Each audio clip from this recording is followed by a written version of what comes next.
اللہ سبحانہ و تعالیٰ کا شکر ادا کرنا چاہیے، بس فضول برباد نہ کرنا چاہیے۔ اور جب انسان اللہ سبحانہ و تعالیٰ کی دی ہوئی نعمتیں کھائے تو پھر اللہ کا حق بھی ادا کرے، یعنی عبادت کرے۔ تو اوورآل ایک چیز جو کہی گئی وہ کیا ہے کہ بیلنس قائم کرو، بیلنس نہ بگاڑو۔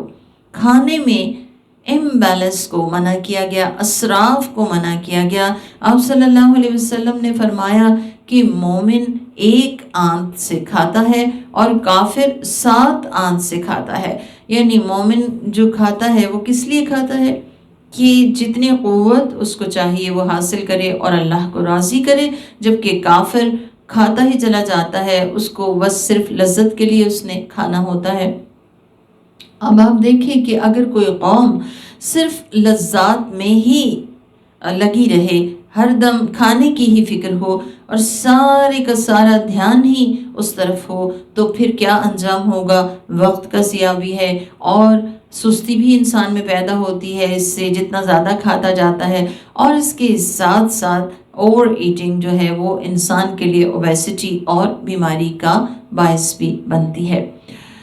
اگر ہم اپنے گھروں کا جائزہ لیں تو صبح سے ہی ایک گردان شروع ہوتی ہے کہ آج کیا پکایا جائے۔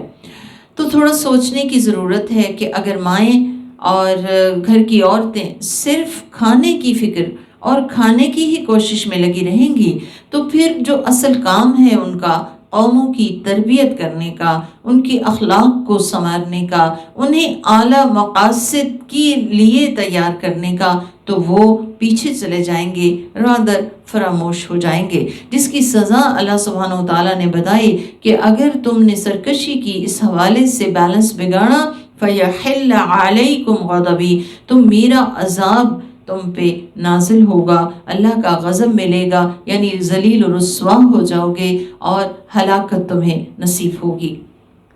اور پھر فوراً ہی بتایا وَإِنِّي لَغَفَّارٌ، اور بے شک میں بڑا ہی بخشش فرمانے والا ہوں، کس کے لیے؟ لِمَن تَابَ وَآمَنَ وَعَمِلَ صَالِحًا، جو کوئی بھی توبہ کر لے، اپنی بری روش کو چھوڑ کر سیدھا راستہ اختیار کر لے، ایمان کی تجدید کرے اور عمل صالح کرنے لگے، ثم اہتدی، اور پھر سیدھے راستے پہ چلتا چلا جائے، یعنی ہدایت کو تھامے تو پھر اس کو کبھی چھوڑے نہ، ہدایت پہ استقامت اختیار کرے مرتے دم تک۔ اور یاد رکھیں ہدایت پہ استقامت اگر کسی کو بھی چاہیے تو ایک ہی نسخہ ہے، اور وہ اللہ سبحانہ و تعالیٰ نے اپنے کلام کی صورت ہمیں عطا کیا، جس کا سیکھنا، جس کا سکھانا انسان کے لیے ہدایت کا باعث اور ہدایت پہ استقامت کا باعث بنتا ہے۔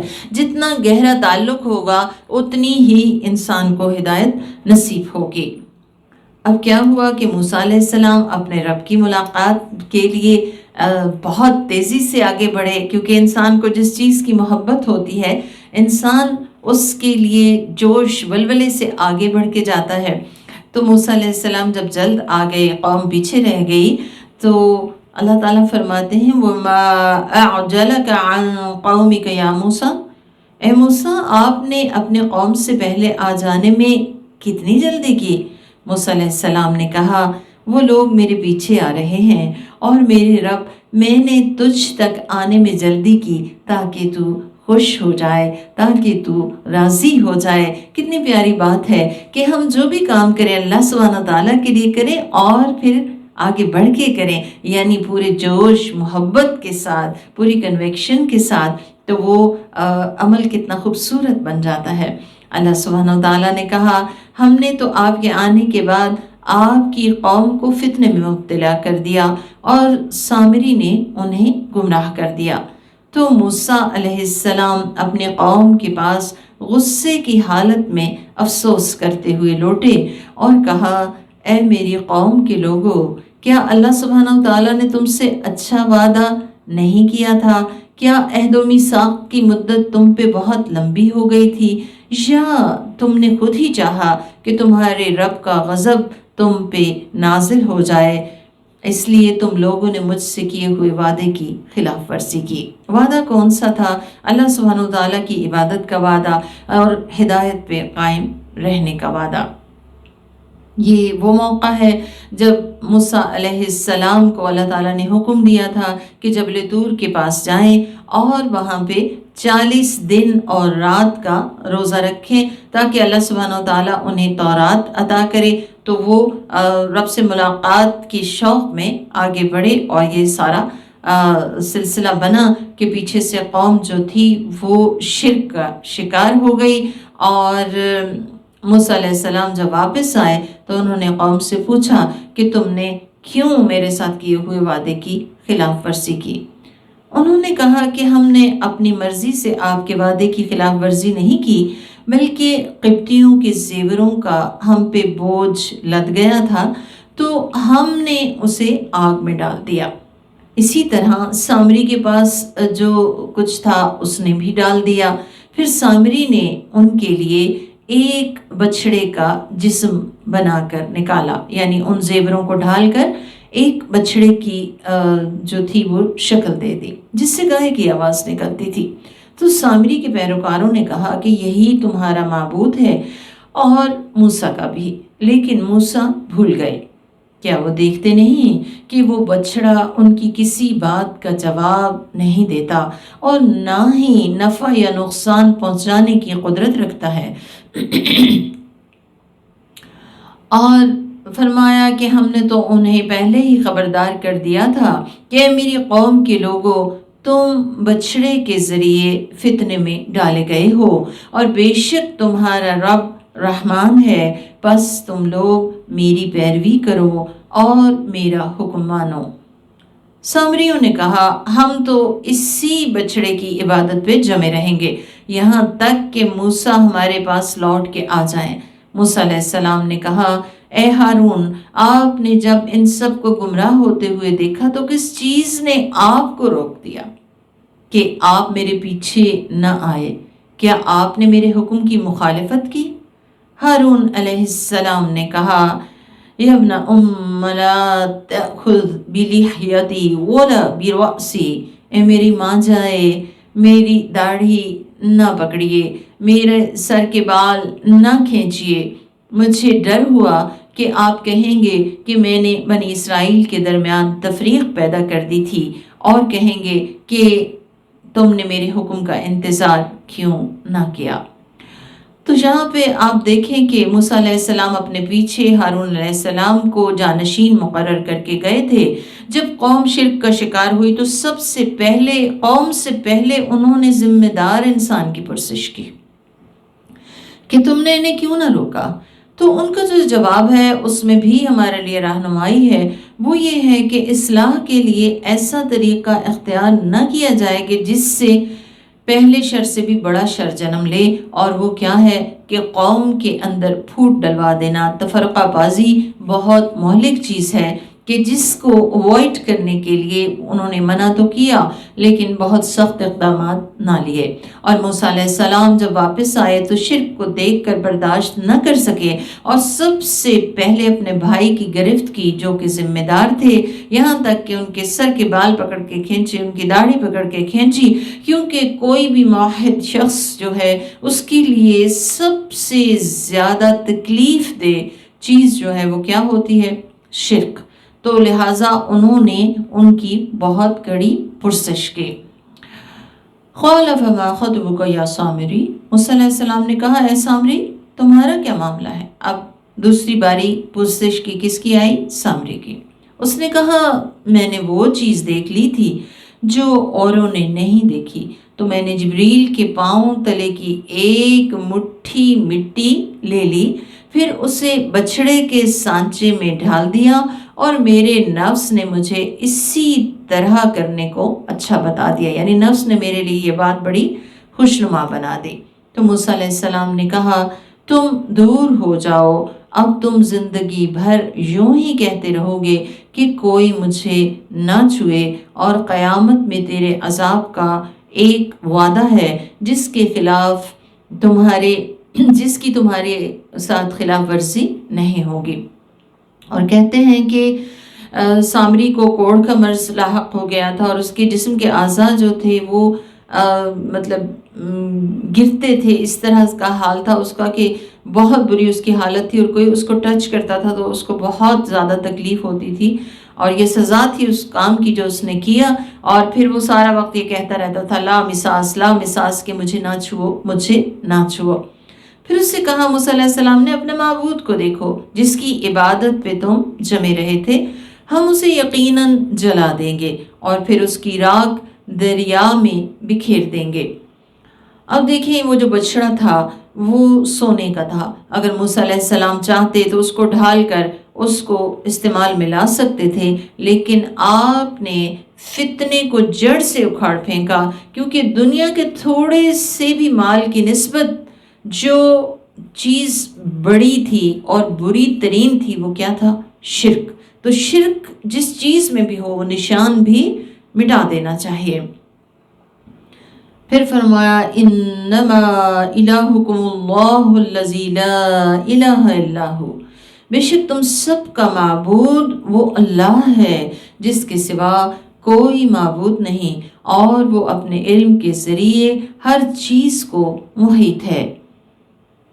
پھر آپ صلی اللہ علیہ وسلم سے مخاطب ہو کر اللہ سبحانہ وتعالیٰ فرماتے ہیں کہ ہم اسی طرح آپ کو گزشتہ قوموں کی خبریں سناتے رہتے ہیں، اور ہم نے آپ کو اپنے پاس سے قرآن عظیم عطا کیا ہے، جو اس سے روگردانی کرے گا، من اعرض عنہ، جو کوئی اس کو اولوک کر دے، اس کی طرف توجہ نہ کرے، اس کا حق ادا نہ کرے، اس کو کم تر چیز سمجھے، یعنی اس کی طرف متوجہ نہ ہو، تو اس کا حال کیا ہوگا؟ فَإِنَّهُ يَحْمِلُ يَوْمَ الْقِيَامَةِ وِزْرًا، تو وہ قیامت کے دن بہت بڑا بوجھ اٹھائے ہوئے ہوگا، گناہوں کا بوجھ، اور وہ کیا ہے کہ اس نے قرآن کا حق ادا نہیں کیا، اس کو سمجھا نہیں، اس کو جانا نہیں، اور ظاہر ہے کہ جب سمجھا نہیں جانا نہیں تو عمل کہاں سے آئے گا؟ فرمایا اور ایسے لوگ ان گناہوں کو ہمیشہ اٹھائے پھریں گے، اور قیامت کے دن ان کے لیے وہ بہت ہی برا بوجھ ہوگا۔ اب اس کو یوں سمجھ لیجئے جیسے ہم نے اگر خدا نخواستہ کسی بھی انسان نے کوئی غلاظت کی گٹھڑی سر پہ اٹھائی ہوئی ہو، سارے لوگ دیکھ رہے ہوں، اور وہ غلاظت کی گٹھڑی ظاہر ہے کہ اس میں سے گند سامنے نظر آ رہا ہو، تو انسان کو کتنی امبیرسمنٹ فیل ہوتی ہے۔ تو یہ قیامت کے دن ایسے لوگ بہت بڑا بوجھ اٹھائے ہوئے آئیں گے، لہٰذا ہمیں اپنے دل سے پختہ عہد کرنا چاہیے کہ ہم قرآن کو سمجھیں، کم از کم اتنا ضرور سمجھیں کہ ہمارے عمل میں تبدیلی آئے اور ہماری زندگیوں میں قرآن آ جائے۔ کب آئے گا وہ دن؟ یوم ینفخ فی الصور، جس دن سور پھونک دیا جائے گا۔ سور ہے کیا؟ حدیث میں آتا ہے کہ سور ایک قرن ہے، قرن کہتے ہیں پائپ کو یا سینگ کو، کہ جس میں پھونک ماری جائے گی۔ آپ صلی اللہ علیہ وسلم نے فرمایا کہ وہ اس کا قدر اتنا بڑا ہے کہ اس کا دائرہ زمین و آسمان کے برابر ہے۔ فرمایا جس دن سور پھونک دیا جائے گا اور ہم مجرموں کو اس دن میدان حشر میں اکٹھا کریں گے، اس حال میں کہ ان کی آنکھیں پتھرائی ہوئی ہوں گی، یعنی اندھی ہو گئی ہوں گی، یا پھر خوف سے انہیں کچھ نظر ہی نہ آ رہا ہوگا۔ چھپ کے ایک دوسرے سے کہیں گے کہ تم لوگ دنیا میں صرف 10 دن رہے۔ وہ لوگ جو کہیں گے کہ اسے ہم خوب جانتے ہیں، جبکہ ان میں سے اچھی رائے والا کہے گا کہ تم لوگ تو صرف 1 دن ہی ٹھہرے ہو۔ اب سوچیں کہ دنیا کی زندگی 60 سال، 70 سال، 80 سال، جتنی بھی کسی کی زندگی ہے وہ ایسے معلوم ہوگی گویا 1 دن کی زندگی ہو۔ تو ہمیں سوچنا چاہیے 1 دن کی زندگی کے لیے تو ہم اتنی دوڑ دھوپ کرتے ہیں کہ اپنی ساری قوتیں سب کچھ اسی کے گرد گھما دیتے ہیں، اور ہمیشہ کی زندگی اس کے لیے ہم نے کیا انتظام کیا ہے؟ ایک سوال ہے جو ہمیں خود سے پوچھنا چاہیے۔ فرمایا اور لوگ آپ سے پہاڑوں کے بارے میں سوال کرتے ہیں، یعنی اس دن قیامت کے دن پہاڑوں کو کیا حال ہوگا؟ تو آپ کہہ دیجئے کہ میرا رب انہیں ریزہ ریزہ کر کے اڑا دے گا، پھر زمین کو صاف میدان بنا کے چھوڑے گا، آپ نہ اس میں کوئی کجی دیکھیں گے اور نہ ہی کوئی ٹیلا۔ اس دن لوگ پکارنے والے کے پیچھے ہو لیں گے۔ دنیا میں تو حی علی الصلاح حی علی الفلاح کی آواز پہ کوئی لبیک کہنے کو تیار نہیں ہوتا، لیکن اس دن جب ایک ہی آواز آئے گی تو سب لپکیں گے، ذرا بھی انحراف نہیں کریں گے، اور رحمان کے روب سے تمام آوازیں بند ہو جائیں گی، بس آپ ہلکی آہٹ کے سوا کچھ بھی نہ سنیں گے۔ اس دن سوائے اس آدمی کے کسی کی شفاعت کام نہ آئے گی جسے رحمان شفاعت کی اجازت دے اور اس کی بات کو پسند کر لے۔ تو واضح طور پہ بتا دیا گیا کہ شفاعت کا جو پورا اختیار ہے وہ اللہ سبحانہ و تعالیٰ کا کلی اختیار ہے۔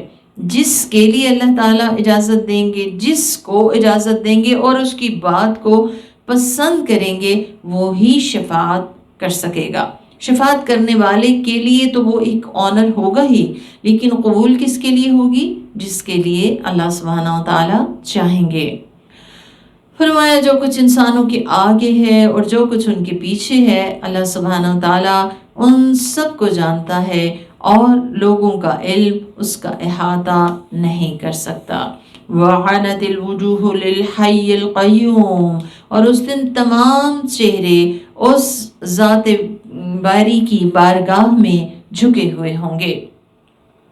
اور اس دن وَقَدْ خَابَ مَنْ حَمَلَ ظُلْمًا، اور اس دن گمراہ ہوا، خراب ہوا، خسارے میں پڑ گیا وہ جس نے ظلم کا بوجھ اٹھایا۔ آپ دیکھیں کہ یہاں پہ واضح طور پہ بتا دیا گیا کہ اس دن تمام چہرے حی و قیوم کے آگے جھکے ہوئے ہوں گے، اور اس دن بربادی کس کے لیے ہے؟ خائب اور خاسر کون ہوگا؟ جو ظلم کرتا رہا۔ آپ نے فرمایا ظلم سے بچو، کیونکہ ظلم قیامت کے دن اندھیروں کی شکل میں ہوگا۔ ظلم اللہ سبحانہ و تعالیٰ کے حق میں ہو تب بھی، اور وہ کیا ہے؟ شرک کرنا، اللہ سبحانہ و تعالیٰ کی ذات و صفات میں کسی اور کو شریک کرنا، اور ظلم بندوں کے حقوق میں ناانصافی اور دوسرے کا حق اس کو نہ دینا، وہ بھی قیامت کے دن اندھیروں کی شکل میں ہوگا، جبکہ انسان کو اس دن بہت ضرورت ہوگی روشنی کی، نور کی۔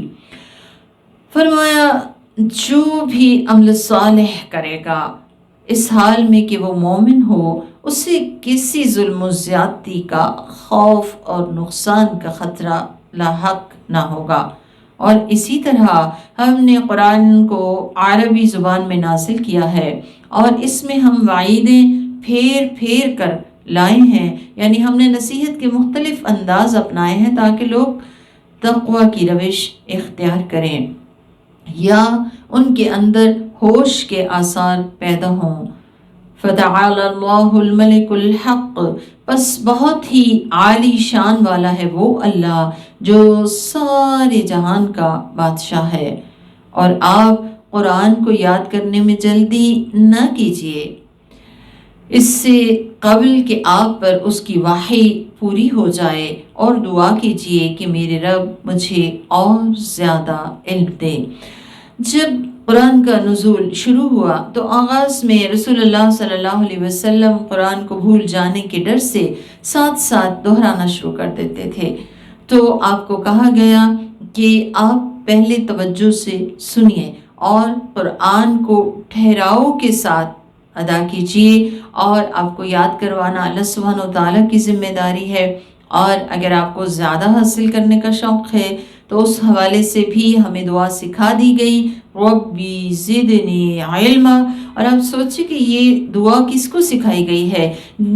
اللہ کے رسول صلی اللہ علیہ وسلم کو، کہ جن پہ وحی الہی نازل ہو رہی تھی۔ تو کتنا بڑا خزانہ ہے علم، اور علم میں بھی العلم یعنی قرآن کا علم، کہ اللہ سبحانہ و تعالیٰ نے اپنے حبیب کو کہا کہ آپ اللہ سے مانگیے کہ میرے علم میں اضافہ فرما۔ تو ہمیں خود بھی یہ دعا کرنی چاہیے اور اپنے بچوں کو بھی سکھانی چاہیے۔ پھر اللہ سبحانہ و تعالیٰ ہماری زندگی کے آغاز کا موقع ہمیں یاد کراتے ہیں، فرماتے ہیں ہم نے اس سے پہلے آدم سے عہد و پیمان لیا تو وہ بھول گئے اور ہم نے ان کے ارادے میں پختگی نہ پائی۔ بھولنے کی جو عادت ہے یا بھولنے کا جو ایسپیکٹ ہے وہ تمام انسانوں کے اندر رکھا گیا ہے۔ اگر ہم چاہتے ہیں کہ ہم اس عادت پہ قابو پا جائیں تو اس کے لیے ہمیں کیا چاہیے؟ جیسا کہ آیت بتا رہی ہے کہ ہمیں اس کے لیے عزم مصمم کرنا ہوگا، پختہ ارادہ کرنا ہوگا۔ فرمایا وَإِذْ قُلْنَا لِلْمَلَائِكَةِ اسْجُدُوا لِآدَمَ، یاد کرو وہ موقع جب ہم نے فرشتوں سے کہا کہ تم سب کے سب آدم کو سجدہ کرو، تو ابلیس کے سوا سب نے سجدہ کیا، ابا، اس نے انکار کر دیا۔ فَقُلْنَا، تو ہم نے کہا اے آدم، بے شک یہ تمہارا اور تمہاری بیوی کا دشمن ہے، ایسا نہ ہو کہ یہ تم دونوں کو جنت سے نکال دے، پھر تم تکلیف اٹھاتے پھرو۔ جنت میں نہ تو تمہیں بھوک لگے گی اور نہ ہی تم ننگے ہوگے، یعنی تمہاری ساری ضروریات پوری ہوں گی، اور نہ اس میں تمہیں پیاس لگے گی اور نہ اس میں تم دھوپ میں رہو گے۔ لیکن ہوا کیا؟ فَوَسْوَسَ إِلَيْهِ الشَّيْطَانُ، لیکن شیطان نے ان کے دل میں وسوسہ ڈال دیا۔ اور شیطان کا حملہ یہی ہوتا ہے کہ وہ ہمارے دلوں میں وسوسہ ڈالتا ہے۔ وسوسہ کیا ہوتا ہے؟ کوئی بھی نیگیٹو فیلنگ کسی کے بارے میں ڈال دیتا ہے تو ہمیں فوراً الرٹ ہو جانا چاہیے اور اس فیلنگ کو آگے کنٹینیو نہیں کرنا چاہیے بلکہ اسے بریک کرنا چاہیے۔ قَالَ يَا آدم، اس نے کہا اے آدم، کیا میں تمہیں وہ درخت بتاؤں جسے کھا کر تم جنت میں ہمیشہ رہو گے اور کبھی پرانی نہ ہونے والی حکومت پالو گے؟ پس دونوں میاں بیوی نے اس درخت میں سے کھا لیا، اور کھاتے ہی کیا ہوا؟ دونوں کی شرمگاہیں ایک دوسرے پہ کھل گئیں اور دونوں جنت کے پتے لے کر اپنے جسموں پہ چپکانے لگے۔ یعنی اللہ سبحانہ وتعالیٰ نے چونکہ فطرت میں حیا رکھی تھی تو انہیں حیا آئی، لہٰذا پتے ہی میسر تھے تو وہی چپکانے لگے۔ وَعَصَىٰ آدَمُ رَبَّهُ فَغَوَىٰ، اور آدم نے اپنے رب کی نافرمانی کی تو وہ گمراہ ہو گئے۔ یہاں پہ آپ دیکھیے کہ ایک بھول کو عصا یعنی نافرمانی اور غوا یعنی گمراہی سے تعبیر کیا گیا، تو ہمیں یہ بات سمجھ آتی ہے کہ بھول بھی قابل مواخذہ ہو سکتی ہے، لہٰذا ہمیں کیا کرنا چاہیے؟ وَاذْكُرْ رَبَّكَ إِذَا نَسِيتَ، جب بھی کبھی ہم بھول جائیں ہمیں فوراً اپنے رب کو یاد کر لینا چاہیے۔ یعنی فار ایگزامپل اگر ہمیں نماز بھول گئی ہے خدا نخواستہ تو پھر جو ہی یاد آئے فوراً پڑھ لینی چاہیے۔ نیند میں رہ گئی یا کام میں لگے اور کوئی ایسی مسئلہ ہوا کہ بھول گئی تو جو ہی یاد آئے فوراً نماز ادا کر لیں۔ ثم اجتباہ ربہ، پھر اس کے رب نے اسے چن لیا تو ان کی توبہ قبول کر لی اور انہیں ہدایت عطا فرمائی، راہ راست پہ ڈال دیا۔ اللہ سبحانہ وتعالیٰ نے کہا تم دونوں جنت میں سے نیچے چلے جاؤ، یعنی زمین پہ چلے جاؤ، جنت سے اتار دیا گیا اور فرما دیا گیا کہ تم میں سے بعض کے دشمن ہوں گے، پس اگر تمہارے پاس میری طرف سے کوئی ہدایت آئے تو جو شخص میری ہدایت کا اتباع کرے گا وہ نہ تو گمراہ ہوگا اور نہ ہی بدبخت ٹھہرے گا۔ تو اگر ہم گمراہی سے بچنا چاہتے ہیں، اگر ہم بدبختی سے بچنا چاہتے ہیں تو اس کا نسخہ کیا ہے؟ اللہ سبحانہ وتعالیٰ کی آئی ہوئی ہدایت کی پیروی کرنا، اور ہدایت کا سورس کیا ہے؟ قرآن اور سنت۔ تو یہاں پہ ہمیں بہت واضح بات پتہ چل رہی ہے، اور وہ کیا ہے کہ بدبختی سے بچنے کے لیے قرآن اور سنت کو اپنانا ہوگا اپنی معیشت میں، اپنے معاشرے میں، اپنی سیاست میں، یعنی ہر زندگی کے اسپیکٹ میں اپنا رہنما قرآن اور سنت کو بنانا ہوگا تو قرآن ہی ہدایت کا سورس ہے، جو کہ تمام الہامی کتابوں میں سب سے بڑھ کے عزت و شرف والی کتاب، خیر و برکت سے مالا مال، ہدایت اور حکمت سے لبریز، شک و شبہ سے بالاتر، حق و باطل میں فرق کرنے والی، جہالت سے نکال کر نور توحید سے منور کرنے والی، ایمان والوں کو جنت کی بشارت سنانے والی، اور بنی نوع انسان کے لیے سب سے بڑی نعمت کہ اگر امت کا ہر فرد ساری زندگی اس کے شکرانے کے سجدے میں گزار دے تب بھی حق کے شکر ادا نہ ہو، کہ اللہ کے رسول نے فرمایا کہ جو شخص قرآن سیکھنے کے لیے گھر سے نکلے، اللہ سبحانہ و تعالیٰ اس کے لیے جنت کا راستہ آسان فرما دیتے ہیں۔ اسے مسلم نے روایت کیا ہے، اور ابن ماجہ میں آتا ہے کہ قرآن پڑھنے والے، قرآن پڑھانے والے اللہ سبحانہ و تعالیٰ کے چنے ہوئے بندے ہیں۔ تو دنیا میں تو ہمیں وی آئی پی بننے کا بڑا شوق ہوتا ہے، کون ہے جو اللہ کے ہاں وی آئی پی بننا چاہے؟ تو چاہیے کہ یہ راستہ اپنا لے، پڑھنے والا بن جائے یا پڑھانے والا۔ اللہ کے رسول صلی اللہ علیہ وسلم نے فرمایا، طبرانی کی روایت ہے کہ قرآن کا ایک سرا اللہ سبحانہ و تعالیٰ کے ہاتھ میں ہے اور دوسرا سرا اہل ایمان کے ہاتھ میں ہے، جو اسے تھامے رکھیں گے وہ نہ تو گمراہ ہوں گے اور نہ ہلاک ہوں گے۔ اور آپ دیکھیں اس سے بڑا سہارا کیا ہو سکتا ہے کہ یہ اللہ کا سہارا ہے، یہ اللہ کی رسی ہے جس کا ایک سرا اللہ کے ہاتھ میں ہے۔ تو جب ہم اسے پکڑ لیں گے تو پھر ہر بدبختی سے بچ جائیں گے، ہر ایسی گمراہی سے بچ جائیں گے کہ جو ہمیں ادھر ادھر کرنے والی ہے۔ اور پھر اگر کوئی اپنی اولاد کو تعلیم دیتا ہے قرآن کی، تو رسول اللہ صلی اللہ علیہ وسلم نے فرمایا، احمد کی روایت ہے کہ جو والدین اپنی اولاد کو قرآن کی تعلیم دیں، قیامت کے دن انہیں 2 قیمتی ہلے پہنائے جائیں گے، یعنی 2 قیمتی جوڑے پہنائے جائیں گے کہ ان کی دولت کے مقابل دنیا آسمان و زمین کی دولت ہیچ ہوگی، یعنی اتنا زیادہ ان کو آنر کیا جائے گا۔ تو اب یہ انسان کی اپنی سوچ اور اپنا فیصلہ ہے کہ وہ اپنے لیے کیا پسند کرتا ہے۔ لیکن اس کے برعکس فرمایا، وَمَنْ أَعْرَضَ عَنْ ذِكْرِي، اور جو کوئی میرے ذکر سے منہ موڑے گا، یعنی اس کو امپورٹنس نہیں دے گا، اس کو سیکھے گا نہیں، اس کو سکھائے گا نہیں، اس کو جانے گا نہیں، فَإِنَّ لَهُ مَعِيشَةً ضَنْكًا، اور اللہ کا ذکر کیا ہے؟ قرآن عظیم۔ تو فرمایا جو کوئی میرے ذکر سے منہ موڑے گا تو ہم اس کو تنگ گزران دیں گے، یعنی دل کی گھٹن، دل کی بے چینی، ڈپریشن، بوجھل پن۔ تو فرمایا ہم اس کو تنگ کر دیں گے، تنگ گزران دیں گے، یعنی دنیا میں بھی تنگی ہوگی، زندگی میں تنگی، یا پھر مال کی تنگی، معاشی طور پہ تنگی، اور پھر اسی طرح سے قبر کی تنگی اور آخرت کی تنگی۔ اور پھر فرمایا کہ وَنَحْشُرُهُ يَوْمَ الْقِيَامَةِ أَعْمَى، قیامت کے دن ہم اسے اندھا اٹھائیں گے، کچھ سجھائی نہ دے گا، کچھ دکھائی نہ دے گا، اور اس کے پاس کوئی دلیل نہ ہوگی کہ خود کو جسٹیفائی کر کے چھڑا سکے۔ اس وقت وہ کہے گا، قال ربی لما حشرتنی اعمی، اے رب تو نے مجھے اندھا کیوں اٹھایا، وقد کنت بصیرا، جبکہ میں تو دیکھنے والا تھا، میری تو آنکھیں تھیں۔ قال كذلك اتتك آیاتنا فنسیتها، اللہ سبحانہ و تعالیٰ کہیں گے اسی طرح میری آیات تمہارے پاس آتی تھی تو تم نے انہیں بھلا دیا تھا، یعنی یا تو پڑھا ہی نہیں، یا پڑھ کے بھلا دیا، یا پھر عمل کے وقت انہیں یاد نہ رکھا۔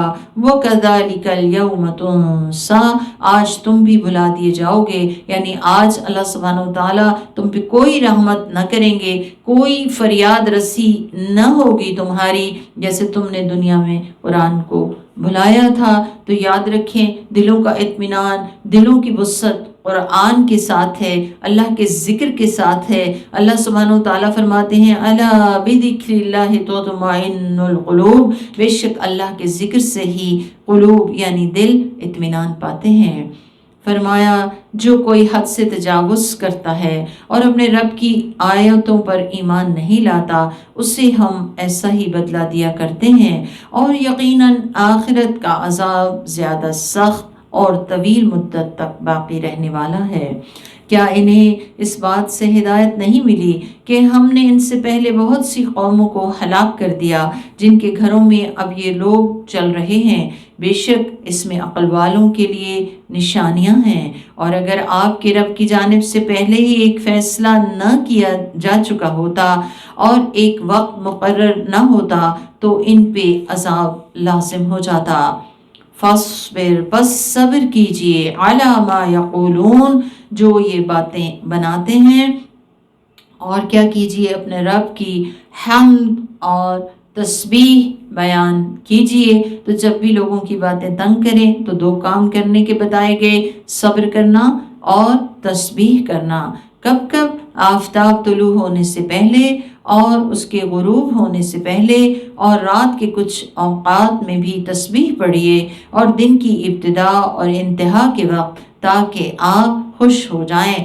تو صبح شام کے اذکار اور تمام پانچوں نمازوں کی حفاظت ہی دراصل انسان کی دنیا اور آخرت کی خوشحالی کا ذریعہ ہے۔ اور فرمایا کہ اپنی آنکھیں دنیاوی زندگی کی ان عارضی رونقوں پہ نہ ڈالیے جن سے ہم نے کافروں کے مختلف گروہوں کو بہرہ کر رکھا ہے، تاکہ ہم انہیں ان کے ذریعے سے فتنے میں ڈال دیں، اور آپ کے رب کی دی ہوئی روزی زیادہ بہتر اور دیر پا ہے۔ تو یہاں پہ قناعت کا سبق دیا گیا۔ اللہ کے رسول نے بڑی خوبصورت دعا سکھائی ہے، اللہم قنعنی بما رزقتنی وبارک لی فیہ واخلف علی کل غائبۃ لی بخیر۔ اے اللہ، جو تو نے مجھے رزق دیا ہے اس میں مجھے قناعت عطا فرما اور اس میں برکت ڈال دے، اور اس کے پیچھے اور لیا۔ تو یہ دعا جو ہے بڑی خوبصورت ہے، اگر ہم اپنی زندگی میں شامل کریں۔ اور اس کے بعد آج کا جملہ ہے وَأْمُرْ أَهْلَكَ بِالصَّلَاةِ وَاصْطَبِرْ عَلَيْهَا، کہ آپ اپنے گھر والوں کو نماز کا حکم دیجئے اور خود بھی اس پہ قائم رہیے، جم جائیے۔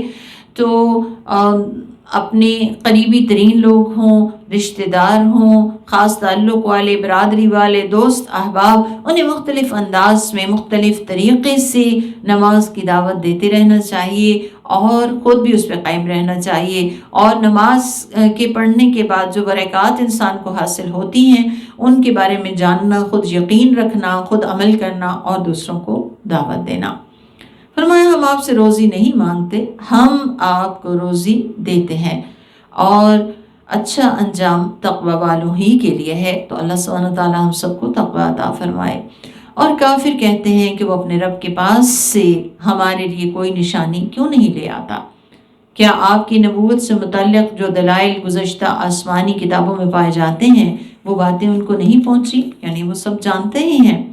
پھر فرمایا اور اگر ہم اپنا رسول بھیجنے سے پہلے کسی عذاب کے ذریعے سے ان کو ہلاک کر دیتے تو کہتے، اے ہمارے رب، تو نے ہمارے پاس کوئی رسول کیوں نہیں بھیجا تاکہ ہم ذلیل و رسوا ہونے سے پہلے ہی تیری آیتوں کی پیروی کر لیتے۔